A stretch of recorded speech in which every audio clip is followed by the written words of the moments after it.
What's up, Starcraft fans? Last time we did the quick killers. This time we will do unstable environment on Sky to Famon with lava burst, the lava erupts from the ground, time warp, the big bubbles spawn on the ground and slow down our forces and buildings, and Twister, they throw Ariets all around the map if Ariets touch them. So there are two general ways to do this. One, you can be like a regular player and clear this conventionally, or you can do one of the many cheeses available to this map. With me once again, Arcturus and Sticksbender. How are you guys today? Tired. Tired? Yeah, that's fine. You guys have no idea.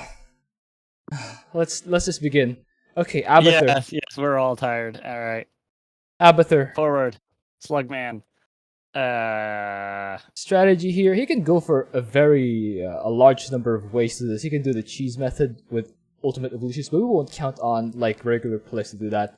Most likely Abathur can't freaking do that.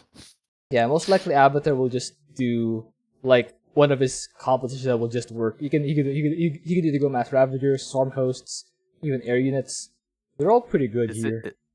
Is it wrong to assume that regular players can't get ultimate evolutions? They can get ultimate that's evolutions. Like the basics. They can get them, and then once they get them, can they actually get them to beat the Void Sliver defenses? Which, well, I certainly can't. The thing is, regular players can get ultimate evolutions, but give them like 10 minutes to get to. And also remember, Tutu, think about it. I think you're probably assuming that people are going to be using their ultimate evolutions to like get each sliver attacked before they can build up defenses from the previous one.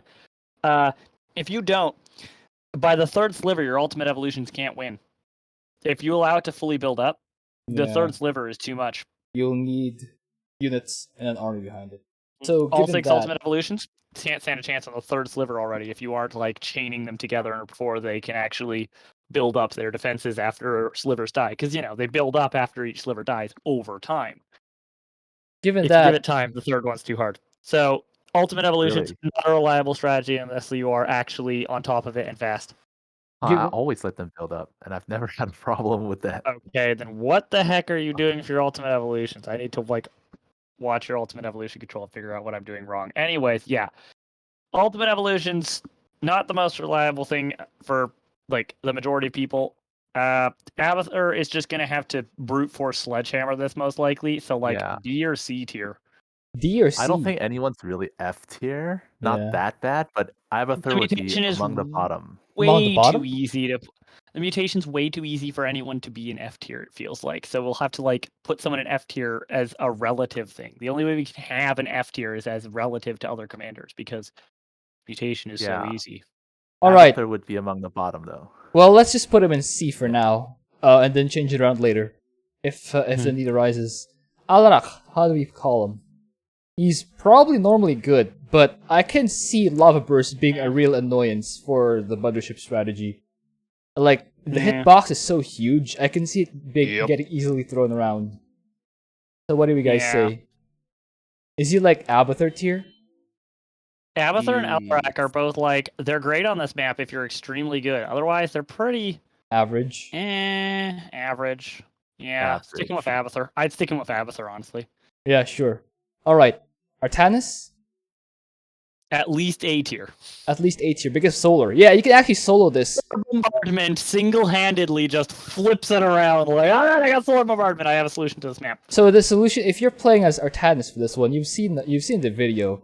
All you do is fly a unit around, a single unit, and then go to the very last shard so it doesn't get stronger, and then drop solar bombard on top of it. The only thing you have to do as Artanis is really rush vision on top of that place, drop solar, and then it'll be weak enough that a warping round of immortals or dragoons will finish it off. So as long as you know what you're doing, yeah, even zealots, yeah, as long as you know what you're doing, I think he's A tier. I think he's A tier. The only thing holding back is the fact that he's Artanis. Honestly, I might put him S. I would put him S. I think I would put him as one of the. I would nominate him for one of the 2 S tier commanders. The other one is obvious. No, not S. There's much better. Dehaka, Zagara, much easier, much better. What?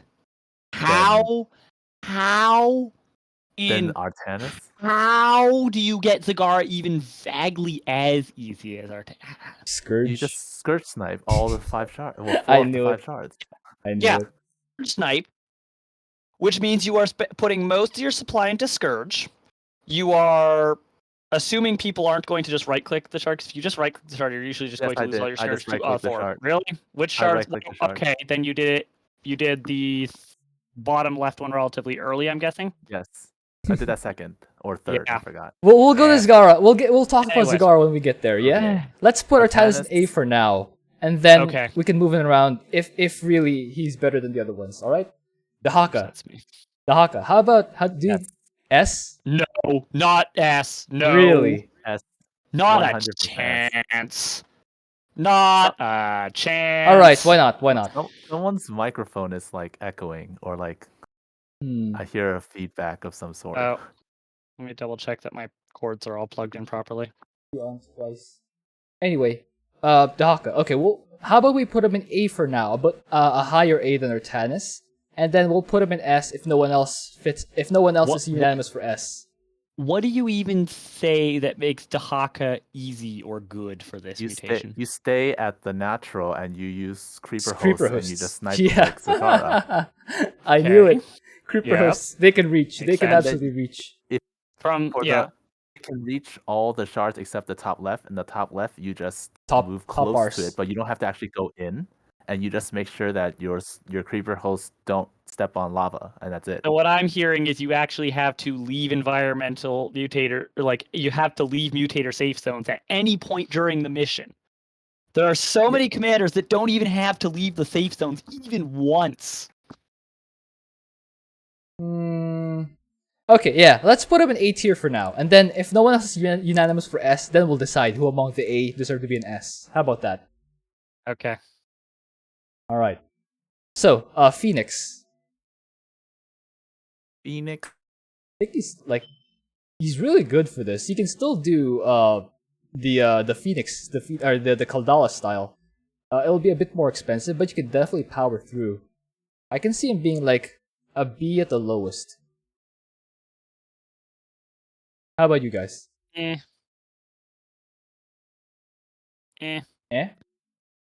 B, C. Well, yeah, works. He's Fenix. He's got a hammer. He makes every problem into a nail. Yeah.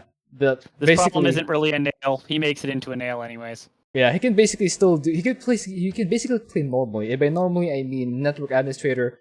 Get the champions, and whenever they die, just replenish them. Remember what I tell you. Or just mass carrier. Either way. Mass carrier also works, but you have to be careful with mass carrier about standing them in the lava. So there we go. Yeah, you have been warned. Yeah.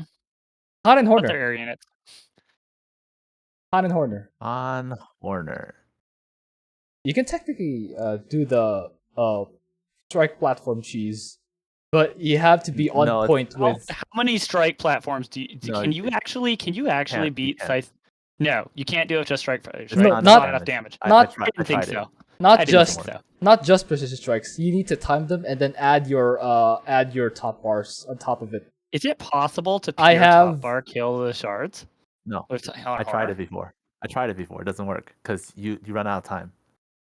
So you have to use. I actually have a video of that using the second prestige of Han and Horner. Second prestige. I had to fly my units, right? Yeah, I had to fly my rates in, but and the rates were the bulk of the DPS there. Not really. Rates are great. Rates are great. If you space out your precision strikes like 10 seconds apart every time, you'll have constant fire damage on top of the void slivers, and there'll be very little left for the race to do. I'd have to try it to see about how feasible it is to top our solo. But either way, I would put them in D tier. Relatively complex. Their base defense is pretty terrible, and ironically, I agree.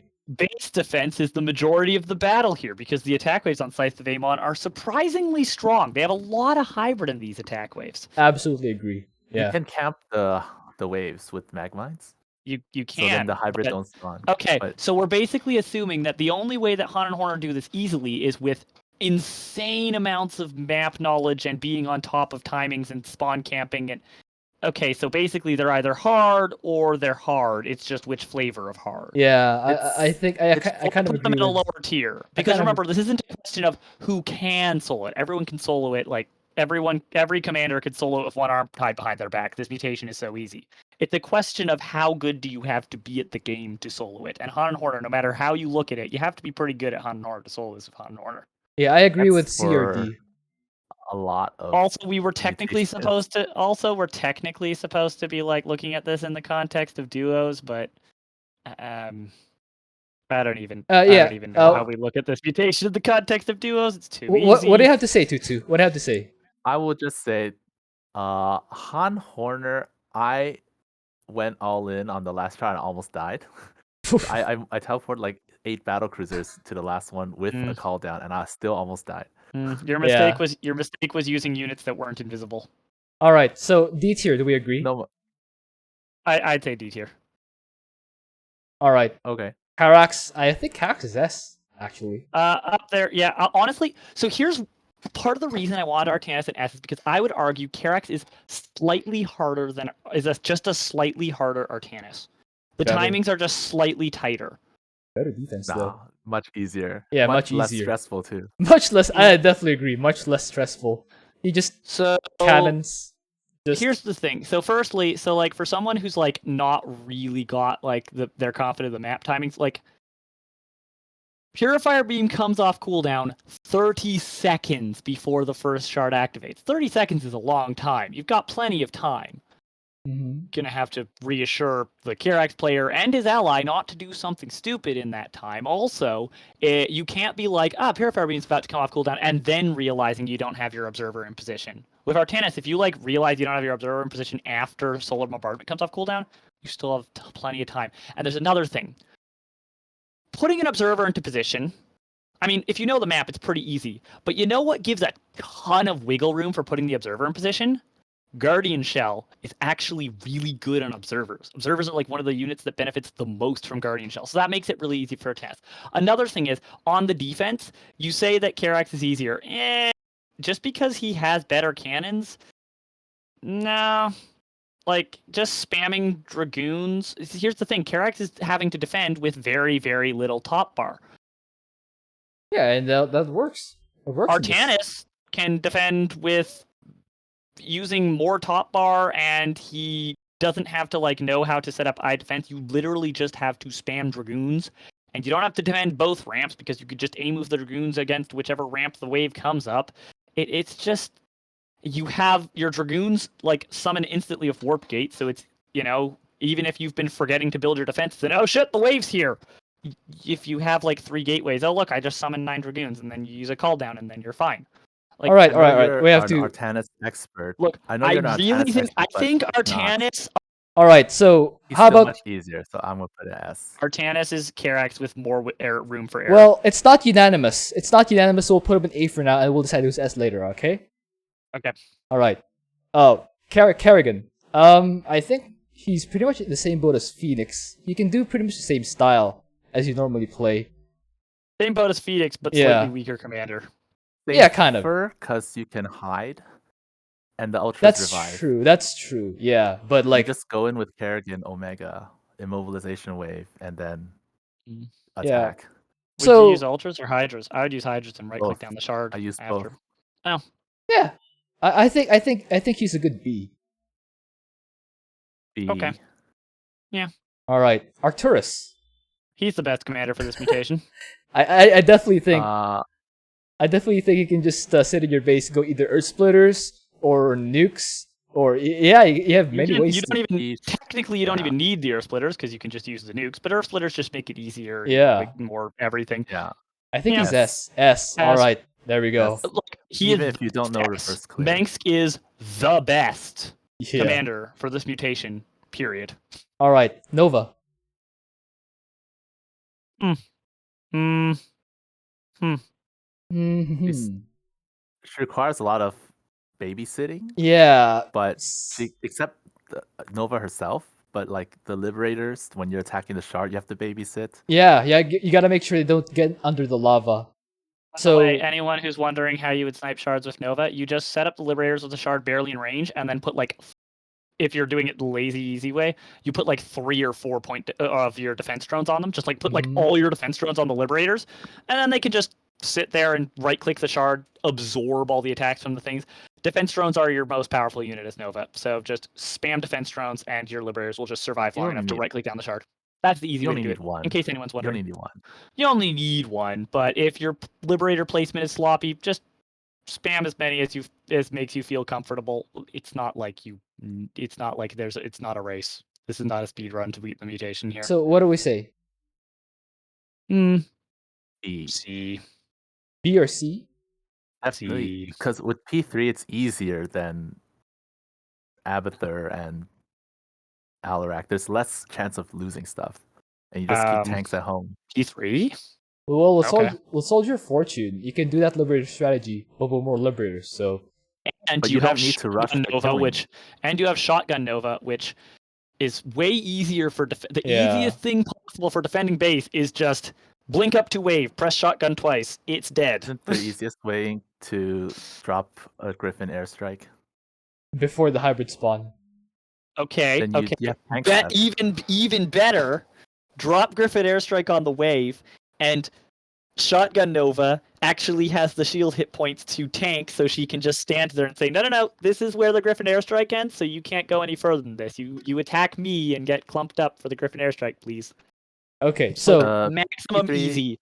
Yeah, P3 has a nuke that comes up a lot more often, so you nuke the base, and then that works too. You nuke the shard, and then you just need 4 liberators. You don't need extra liberators. That's true. Either way, do I agree that she's B? Okay. B at least. B. Yeah? B? Alright. There we go. Yeah, she's not quite Arcturus, Dehaka, Artanis, Karax level, but she is pretty good. Alright. Raynor. You could just wait for that period to spawn, can't you? Yeah. Oh yeah, absolutely you can. Raynor P3. Yeah, you could just focus on defense and just use that period to attack the furthest shard you can, and it'll get easier, progressively easier as time goes on. The catch is the Hyperion's hitbox. Oh yeah, it's huge. It's enormous. I think it's the second biggest after the Alexander, or it's possibly the same size as the Alexander. It's like that is the biggest hitbox there is. Lava is just like it really annoying. I think, yeah, given that, the strategy is good, but the environmental... You kind of have to know how to micro the Hyperion, because keep in mind, you want to have the Hyperion move commanding, so that it gets the triple attack speed. So you have to have it constantly move commanding, but you want to make sure only the objective is in range, like the objective itself is in range, because you still have to target fire the shard, but the only way to do that while move commanding is to just make sure that's the only valid target in range. And you have to macro behind it. You have to macro behind it, but basically the trick to Hyperion micro is literally to commit speed. I have no idea what that means, but you have the Hyperion spin because it has a really slow turning speed, and while it's turning, it gets the bonus attack speed from moving. That sounds like a lot of work. So you just have it spin. You just have the Hyperion spin. That sounds like a lot of work. Yeah, it is a fair bit of work. That's why I'm saying like C or D tier for Jimmy. The reason I'm reluctant to say D tier is like I compare it to Han and Horner, and it's like, what, we might want Han and Horner. You know what, we might just want Han and Horner, and E tier is the reality of it. All right, I have no problem with that. Sure. And then Jimmy and D. The only reason I wasn't thinking Jimmy and D is because I wanted Jimmy above Han and Horner, but if we put Han and Horner in E, then it makes sense to put Jimmy and D. So, to agree? Mostly yes, but like you're not going after shards with just the Hyperion. You got battle cruisers, or you should have battle cruisers to teleport behind it. So you actually have some damage. I'm a little more averse. I'm a little more averse to using battle cruisers. Why? Yeah, I'm a little more averse to using battle cruisers because they can get stuck there. They can get stuck in a time warp and in the lava bursts, and it's pretty painful watching your battle cruisers die in slow motion. So. And also, Banshees have more DPS anyways. I'm pretty sure you've done it. There. I have an obsession to turning invisible. Anyway, I have an obsession to turning invisible. Anyway, we all agree with D. That's what matters. We all agree with D. That's what matters. Yeah. So, Stetboy. Stetmann. This one's interesting. I think he's still pretty good, to be honest. Like, he can still go Zerglings. This one is interesting. You can still go Zerglings. You have to work hard. Yeah, you have to work hard. Or you make infestors, and you don't have to work hard anymore. That's true. They get pushed around by the. They get really pushed around. But Really? I didn't try the infestors. I know that Stukov's infested don't care. The environmental mutators are not nearly enough to actually making Stukov's infested care. And I think the roaches, the Stetmann's infestors are still like similar in terms of effectiveness to P3 Stukov's massive infested ball. How about this, guys? I think they're similar. Guys, how about this?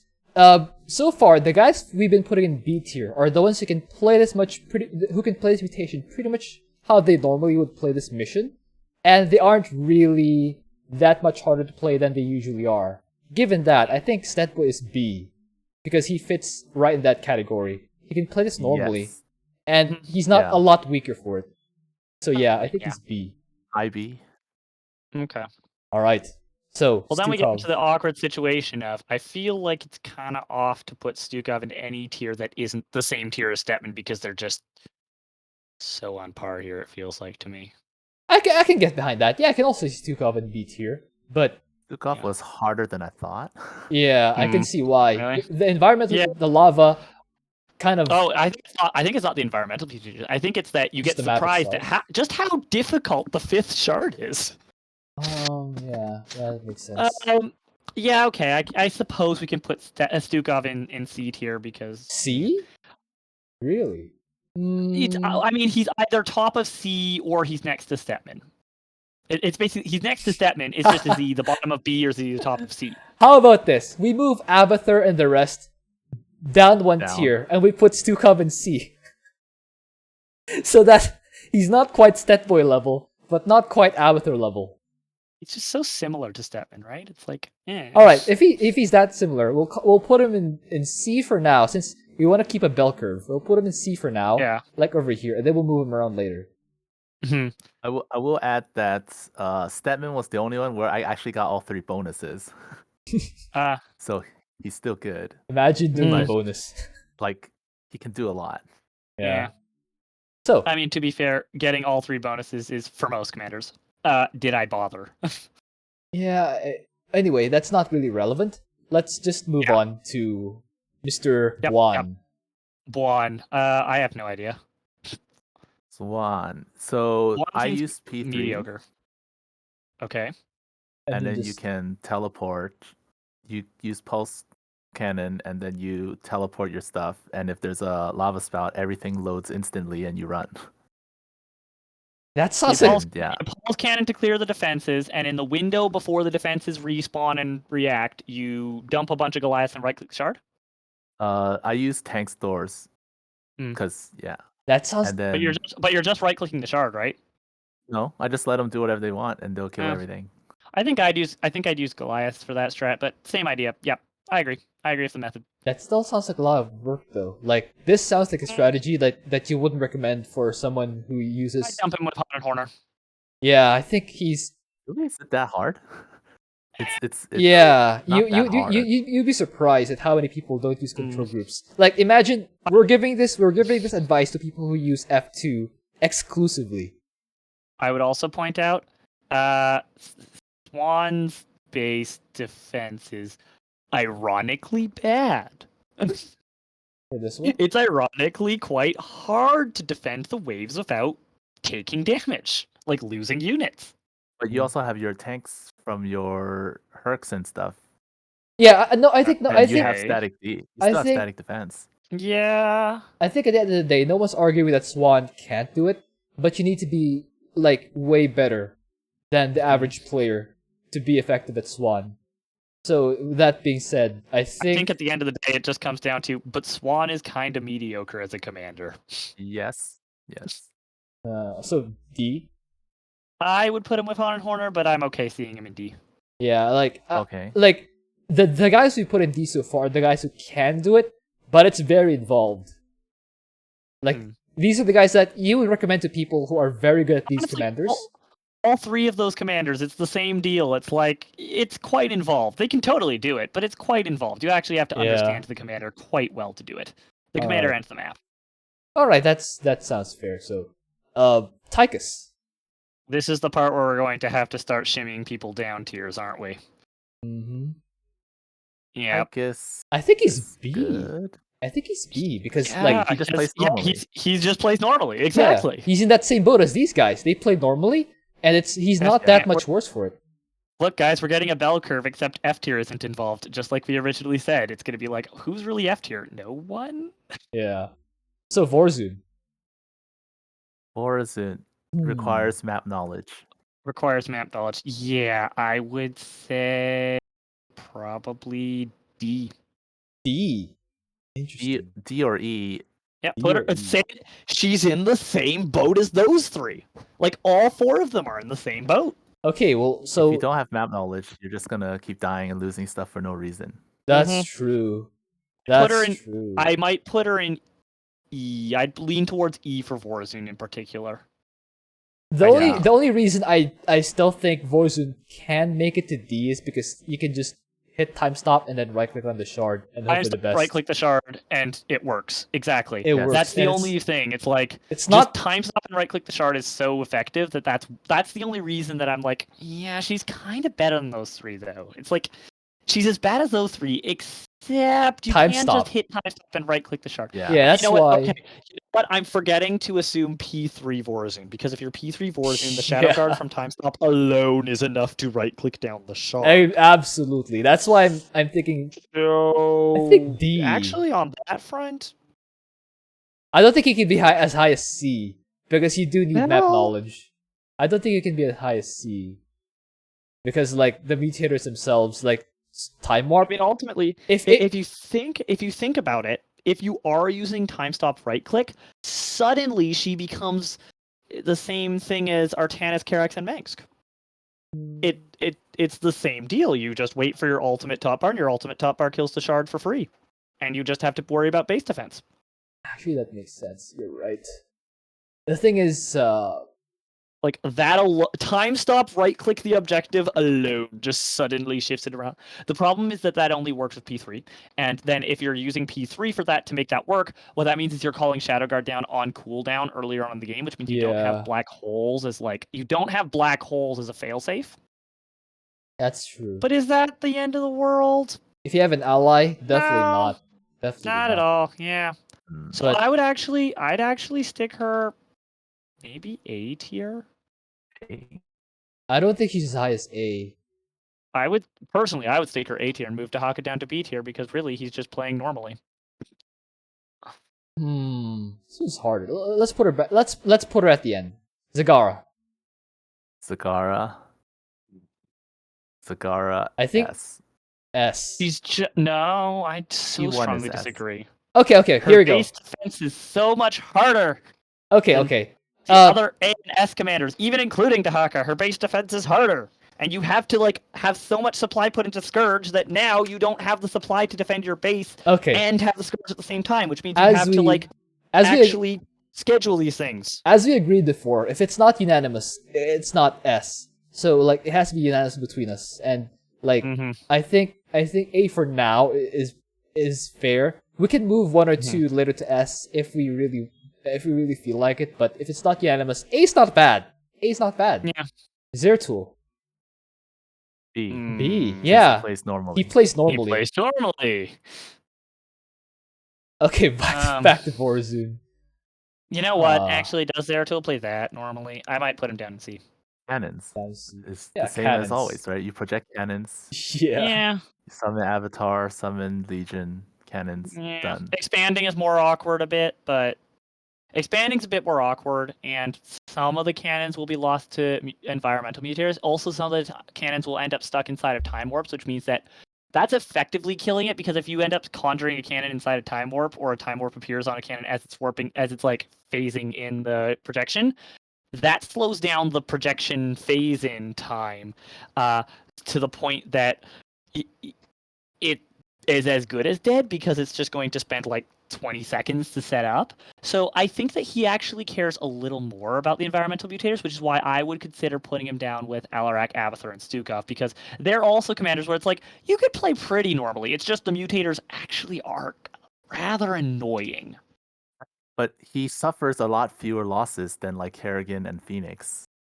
Yeah, he doesn't suffer. Like you lose a cannon, but it's just a projection. He doesn't suffer actual losses. He just suffers, lost time. Yeah. Okay. I think that really my point here is like basically how easily can they actually break the shard defenses, and on that front, yeah, I kind of agree. don't know if Zeratul quite goes that well. To be honest, Zeratul and Fenix both is like the two commanders that I would nominate for being demoted to C tier in order to bell curveify this setup. Okay. You could hero solo with Zeratul, with just Zeratul. Yeah, but I have yet to see someone actually use Zeratul's hero unit well for the most part. So it's very rarely that I see someone using Zeratul's hero unit well. So I think we'll put him in like. I'm assuming that that's actually hard, basically. Okay. I can see Sticksbender's point that we like the way Zeratul plays this is kind of like how Stukov and Abathur play this. They just overpower the mutation, eventually play normally, but they take more losses. They can kind of feel the mutation more so. Mutator, you actually feel the mutator slowing you down, and I think Fenix is actually the same way. He feels it slowing him down a bit. You can say the same with the rest of the B guys, but like, yeah. I don't think it's that much. It's who feels it the most strongly, and I think if I were to look at the B tier and say who here feels it the most strongly, I would say Fenix and Zeratul. But if you have a voice of crystal, for example, if Gary gets stuck, he's dead. Yeah. If Gary gets stuck, he is dead. But like that is true. What I can say is, if you have Void Suppression Crystal, a lot of the things that make this... To be fair, no, if Gary gets stuck, he just uses Mass Teleport. Like, he has 2 charges of that. Yeah. Like, Zeratul has many ways to, like, make the mutation lighter for... Like, the Artifact of Essence, the Void Suppression Crystal, Zeratul himself. You could just play P2, and eventually you get so many things that your cannons just, like... That's why I ignore half the shard defenders don't do enough damage to even pierce the shield armor on your cannons. That's why I think that even though he does suffer a bit of attrition, it's not really that much. It's not enough to put him down to C. I think the only reason that Zeratul is in B as opposed to in C down of Abathur, Stukov, and Alarak is just a testament to Zeratul is that strong as a commander. I think that's the only reason. And you can even do, like, if you want to try something fun, you can even do Anak's Sun, and then Warp Prism, cloak everything, and then right-click the shard. Yes, effectively the same thing as Warzone. That's really fun. Only not using free units anymore, because P3 Warzone is just using free units for it. But more fun! But more fun! Anyway, more fun. Okay. Back to Warzone. Where do we put him? Warzone. I would say that Warzone is easier than Zagara and definitely easier than Dehaka. I know that I am basically saying that like I vastly prefer the method of top bar cheesing to suicide unit cheesing, even though it's like they're both I think the reason why Warzone can't be in the same tier as Artanis, Karax, and Zagara is because you need to be on top of spawning your Shadow Guard every 3 minutes, and I know that most players can't do that. Even if you mess that up, you don't need that many. You can there's a lot of room for error here. There's quite a lot of room for error here. And 2, if you don't have enough Shadow Guard, then you just time stop, Dark Pylon next to the thing once time is stopped, use the Dark Pylon to recall a blob of Dark Templar, right-click with the blob of Dark Templar. Emergency recall means you don't actually lose any Dark Templar from doing this. That's right about as involved as Raynor and Swann, though, if you think about it. No, honestly, yes, I don't think so. Because you had to really click. Don't. You have to issue a bunch of different commands that I don't think. Okay, you can ask for. That's the if you really mess it up procedure. Yeah, but I'm thinking in terms of people who I play with on my streams who do need help. I don't think I can ask them to do that. Whereas I can, the time stop to right click the Shadow Guard. Yeah, I mean you have to select all the Shadow Guard and right click, and I swear some people just don't realize that you can select multiple units without like trying to like. Let's compromise the entire map, which takes 10 seconds. Let's compromise and put her in C. She can be good, like better than D and E. Feels wrong putting her that low. Yeah, I know, but like. You need a bit of skill. Like she's definitely more involved than any of the guys who are actually in A. Bombardment on the rock. Hey, exactly. Look, it died. Exactly, and she doesn't actually play normally, without having a lot of map knowledge. So I think even though it's painful, I think C is fair. And besides, look, we have a beautiful bell curve. Look at this. Look at this beautiful bell curve. And we just neglected F tier because, let's be honest, this is just too easy of mutation and no one really struggles that hard. Yeah, and I think these guys, the guys in A, like, all of them have cases to be an S, but like, you cannot make a case that Arcturus is an A. That's why I think he's clearly head and shoulders above the rest. Arcturus is just so far ahead. It's just like, it's the reverse situation of the Zagara on the Dead of Night mutation, where it's like, Zagara was so bad, we can't put anyone in E tier. It's like, Megsk is so good, it's like, do we even put anyone in A tier? Yeah. Like, he's just... Okay, now this is how the mutation looks in a vacuum. Let's bell curvify this. Down you go, down you go, down you go. Putting an F tier in.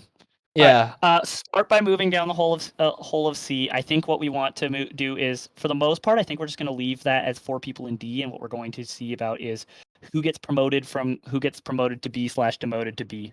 Yeah, like from here, we just look at C tier and say, okay, someone's going to get promoted, and then A tier, we look, say, who's going to get demoted. I think we demote 2 from A, and promote 1 from C. Tychus up. Tychus is the only one where we doesn't care about the mutators. He just plays normally. Yeah, actually. For the most part. And even more than that, if you do lose an outlaw to mutators, oh no! Anyways, it's 250 minerals. The annoying thing is that lava spouts do percent of max health damage to heroic units, which means they shred outlaws. But what else do you have to do with your time? Come on, if you get micro single unit. Are you kidding me? I see so many Tychus who can't figure out how to cast one of their abilities on an outlaw. It's just like, A, move the outlaws and hope for the best, guys. Oh, what? My outlaws have abilities? What? Alright, guys, we have 2 minutes. Fair enough. We have 2 minutes to wrap up. Who do you nominate from A tier to be demoted? Okay, here's my reasoning for saying the suicide bomb commanders should be demoted, not the top bar ones. The suicide bomb ones actually have to invest, even if it's relatively easy and cheap, they do have to actually invest resources, effort, and most importantly, supply into right-clicking down the shard. Whereas the Artanis and Karax both can put 100% of their money, aside from a single solitary observer, into base defense. Well, the top bar kills the shard with a single observer as the entire investment. How about one solar bombardment kill the later shards? Not enough. It kills the first and second, and the third one, if you target it very, very precisely, it does. Or if you do a single solar bombardment plus a single orbital strike, it will always kill the third one. The fourth and fifth one, you need, like, if you have Guardian Shell, it takes like 5 and 10 Dragoons respectively. It is very, very little, and by then you're probably almost maxed out already. Anyway. You know what this sounds like? I think this sounds like this. Because all of them have reasons to be in B. I don't think Karax has a reason to be in B. The problem with Karax is that, the existence of P3, I don't think that's the case anymore. Before P3, Karax was definitely harder because Karax had this problem of a full tank of Spear of Doom energy isn't enough to kill one of the later shards. So what you had to do was space out your orbital strikes. That's true. Here's another thing. Consider this. We're assuming people will use F2. I think we also need to assume something that even more players suffer from, which is not using rapid fire hotkeys, which means you're going to break your finger and your mouse casting Orbital Strike with Karax, as you hopefully don't lose vision. And Tutu had to leave, yeah. Okay. So, we have to put someone in A tier though. Like everyone can't be B tier. Yeah, I would put Artanis and Karax in A tier because of the reasoning that they only need top bar to kill the shards. And the reason that I'd put Artanis and Karax as similar is they have a similar level of complication where Artanis has to like warp in a very small number of units in order to finish off the 4th and 5th shards. And heck, if his ally has like any form of top bar, that'll do it.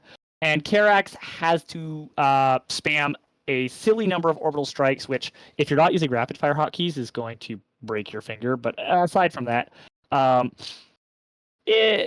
you kind of have this problem where I think P3 Karax has enough energy on a full tank to kill the shard, but it's like you have to space it out perfectly. The trigger discipline that I Do not trust people to have, like, so many people I've told them, it's like, this is your procedure, and then they're sitting there at 250 energy, and it's like, okay, you're gonna need, like, almost all 290 energy to kill it. It's like, no! Fire at the wave! It's like, you no longer have enough energy to kill the shard. That's true. I literally, I don't trust people to have the trigger discipline to do it with Karax that consistently on the later shards. Yeah, that's true. But, like... Actually, which is why I think that Karax and Artanis are on similar levels of, like, there's a few tiny, like, not quite inconveniences. There's some tiny inconveniences for the later shards, and that's it. Other than that, your top bar kills the shards. You put 100% of your resources towards base defense. Yeah, basically S and A, you can only fail if you really mess the operation, and if your ally does not do anything. Yeah, if you really miss up the operation and you're soloing, that's how you fail with the S and A tier commanders. If you have an ally, you won't fail. Yeah, like it's like your ally has to do literally nothing to help bare minimum in order for you to fail with those commanders. If your allies, for example, the F tier Hot and Horner, all they have to do is like drop their top bars on the barely alive shard that remains. Exactly. And the reason that I would have thought Artanis in S tier is just because Guardian Shell and Observers means, like, even if you don't have any clue what you're doing for the Observers, even if you get the Observer way closer than you need to and it gets shot down by shard abilities, you have a whole 5 seconds of vision still because of Guardian Shell. Yep. That's really nice, like, error window. Whereas for, like, Zagara, players. Zagara and Dehaka, you can mess up. Zagara and Dehaka, if you mess up if you come at the shard from the wrong angle, or if you do one of the shards that's defended, if you do the shards in the wrong order, you're going to find that, oh, hey, this shard has 4 Thors around it. My Scourge are dead. Yep. And yeah, I can see that being a thing. Yeah, you need a little more involvement with the B guys. Absolutely, I think that yeah, that's why my argument for the Zerg commanders, those 2 Zerg commanders, going to be Artanis and Karax can just click shards too easily, and Mengsk just has literally all the options. If you're really good at Mengsk, you don't even need to top bar cheese the shards, because if you really know what you're doing with Mengsk, all 5 shards have a location where you can put a bunker full of rocket troopers, where the rocket troopers can reach the shards, and not a single solitary unit or shard ability will aggro on that bunker. A completely unattacked bunker, as it just right clicks down the shard. That's the speedrun way to do it with Mengsk. You don't even use nukes, no ESOs. You just use bunkers with rocket troopers. Yep, the vampires. And don't have to fight the defenses whatsoever. Like, Mengsk counters this map to a level that is stupid. So they should change. They should change this map name to Scythe of Arcturus. Yeah, that probably. It's that simple for him. Anyway, I think we've made a pretty good bell curve here. I think so too. Yeah. It's unfortunate that we have to put someone who is as good as Vorazun is down to D. If you know what you're doing, Vorazun. If you know what you're doing, she's actually easy. Honestly, if you know what you're doing with Vorazun, she's easier than most of the C tier commanders. Because C tier commanders don't have a if you know what you're doing. They just have it's brute force. You micro out of the mutators. You live with it. But the thing is, we are creating this tier list for people who don't know what to do. That's the whole point of this. That's why. Yes. Yeah. Yes. If you know what to do. If you know what you're doing, the E and F commanders are probably easier than some of the C commanders, because the C commanders really are just brute force. Yeah. And if you really know what you're doing, the elegant, complicated solution is easier and more reliable than brute force, but doesn't require map knowledge and game knowledge. Yeah, if you know what you're doing, what are you doing watching this video for? You're just out here to nitpick. You're just out here to nitpick, aren't you? Yeah, they're just the people who are out here to tell us off, and then immediately, like, afterwards, I get spammed with DMs saying, "Sticks, why didn't you know better?" Anyways. If you guys in the comments are just out here to nitpick, please do, in as many comments as possible. Please write, like, at least 10 comments for each command that we got wrong. Why we got it wrong. Don't DM me, put in the YouTube comments. Yeah, put in the YouTube comments. Dislike, like all you want, do whatever. Just make sure to, put it on the video so that I'll get lots of money. Yay! Alright, that should be it for this one. Yeah, another easy one, I think. relatively speaking. Yep. The next one after this will be, I think, the one with propagators on Void Thrashing. I have done a couple of videos of that already. It's I forget what the next week is. I will actually just grab the sheet and check. Yeah. I think that one will be easier to determine because there are commanders who can cheese the map itself, Void Thrashing, and there are commanders who are really good against propagators, and there are commanders who are neither. So also propagators of Moment of Silence are especially nasty. That is a nasty mutator combination. Propagators of Moment of Silence. Unless you have Banelings. How does that work with Banelings? Do the propagators watch if they are first Moment of Silence? Obviously you can just they still if explode. you use the Banelings in, they just explode both, but they can still attack. They can still explode while Moment of Silence. They still explode. Yes. That's why I had a huge poop train coming in on one of my videos. A huge poop train. I was Zagara, and it had about as many Banelings as there are poops, I think. So what I did was I move commanded them. I move commanded my base to surround the poops, and then I exploded. I just attacked moved them. There were a few poopigators remaining, but once they attacked my Baneling, the Baneling exploded. And the both of them died. Okay, my strategy Baneling still work. Banelings still work. Yeah, it's just except the trigger is not on the Banelings. The triggers are the poops. I'm asking the poop. Hey poop, you decide when you die. Anyway, that is this week's tier list. Pretty good, I'd say. Yeah, I'll see you guys next time. Go watch Tixbenders and Tutu's YouTube channels. I will link them down below if I remember. Yeah, see ya.